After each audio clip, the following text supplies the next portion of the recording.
திருச்சிற்றம்பலம். எந்தவிரான் அருட்குருநாதர் திருவடிகள் போற்றி போற்றி. திருவாதிரை நட்சத்திர சிறப்புகள். திருவாதிரை நாளான இன்று சிவபெருமானாடிய ஆனந்த தாண்டவத்தை என்னுடைய ஞானக்கண்ணால் பார்த்தேன் என்கிறார் மகாவிஷ்ணு.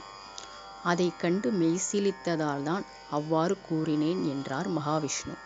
மேலும் அவர் சிவபெருமானின் ஆனந்த தாண்டவத்தை பற்றி சொல்ல சொல்ல ஆதிசேஷனுக்கும் கூட உடல் சிலிர்த்தது. ஆதிசேஷனின் பரவசத்தை கண்ணுற்ற மகாவிஷ்ணு, ஆதிசேஷா, உனது ஆசை எனக்கு புரிகிறது. நீயும் சிவபெருமானின் ஆனந்த தாண்டவத்தை பார்க்க வேண்டும் என்றால் பூவுலகில் பிறந்து தவமிருக்க வேண்டும். அப்போது அந்த அற்புத நடனத்தை நீ காணலாம். இப்போதே புறப்பட்டு போய்வா என்று கூறி விடை கொடுத்தார் மகாவிஷ்ணு.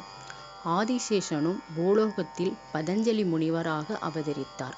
அவருடைய உடலமைப்பு இடுப்பு வரை மனித உடலும் இடுப்புக்கு கீழே பாம்பு தோற்றமும் கொண்டதாக இருந்தது.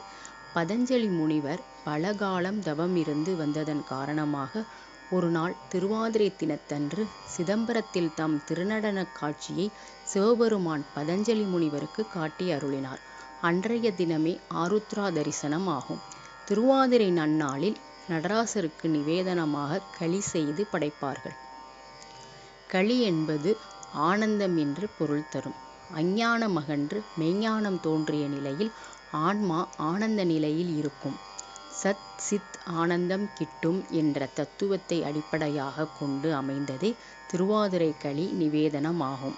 மார்கழி மாத திருவாதிரை தினத்தன்று விரதம் இருந்து சிவபெருமானை பூஜித்து வழிபட்டால் நல்ல கணவன் கிடைப்பார், தாலி பலன் பெருகும், பாவங்கள் நீங்கும், அறிவும் ஆற்றலும் கூடும் என்பன போன்ற எண்ணற்ற பலன்களை கொடுக்கும் விரதமாக இது உள்ளது.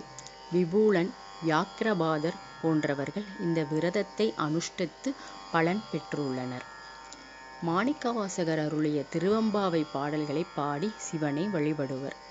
ஒவ்வொரு மாதமும் திருவாதிரை நட்சத்திரம் வந்தாலும் மார்கழி மாத திருவாதிரைக்கே அதிக முக்கியத்துவம் உண்டு.